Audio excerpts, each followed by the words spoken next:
ایسی خاتون لاکھوں میں ایک ہوتی ہے۔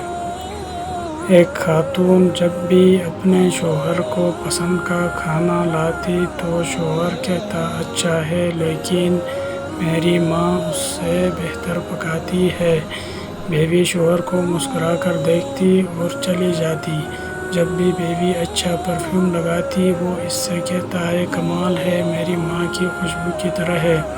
وہ مسکرا کر رہ جاتی اور اس طرح خاتون نے ساری زندگی ایسے ہی الفاظ سن سن کر گزاری۔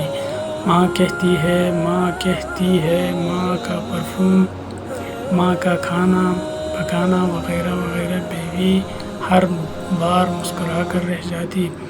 شادی کے 27 سال بعد ان کی والدہ کا انتقال ہو گیا۔ والدہ کی تدفین کے بعد شوہر اکیلا بیٹھا تھا۔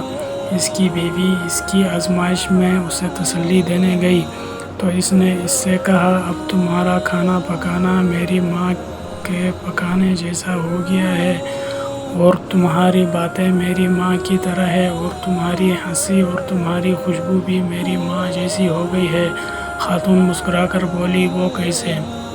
تو شوہر نے کہا میں نے تم سے 27 سال کی عمر میں شادی کی تھی اور ہماری شادی کو 27 سال ہو چکے ہیں، اب تم میری ماں جیسی سوچ رکھنے لگی ہو۔ بیوی کہنے لگی آپ ریاضی کے پروفیسر ہیں پھر بھی آپ کا حساب غلط ہے۔ شوہر نے کہا وہ کیسے؟ بیوی کہنے لگی میں جب تک زندہ ہوں آپ کی ماں کے برابر نہیں بن سکتی۔ ان کے 54 سال دینا میری 27 سال کے برابر نہیں ہو سکتے اور جس کے قدموں کے نیچے جنت ہے میں ان کے برابر نہیں ہو سکتی۔ مثالی خاتون خاوند فرط جذبات سے رو پڑا اور کہنے لگا کیا تمہیں کبھی میری ماں سے تشبیہ دینے کی تکرار سے پریشانی نہیں ہوئی؟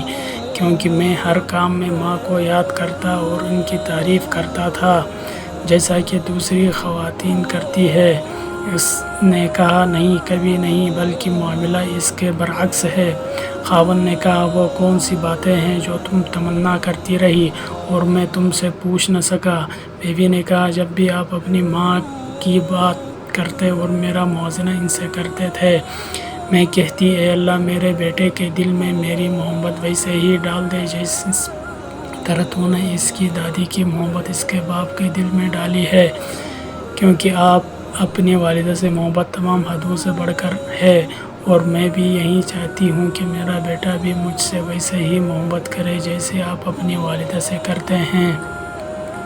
میرے سرتاج مجھے آپ پر فخر ہوتا تھا کیونکہ آپ کا بیٹا آپ پر ہی جائے گا۔ اے اللہ ہمیں والدین کی رضا حاصل کرنے والوں میں شامل فرما۔ اگر آج کی بہو یہ بات گھر سے سیکھ لے تو بڑھاپے میں پرسکون رہے گی۔ آج کسی کے بیٹے پر قبضہ جمانے کی کوشش کل اپنے بیٹے کو باتوں سے نکال دے گی، کیونکہ دنیا مکافات عمل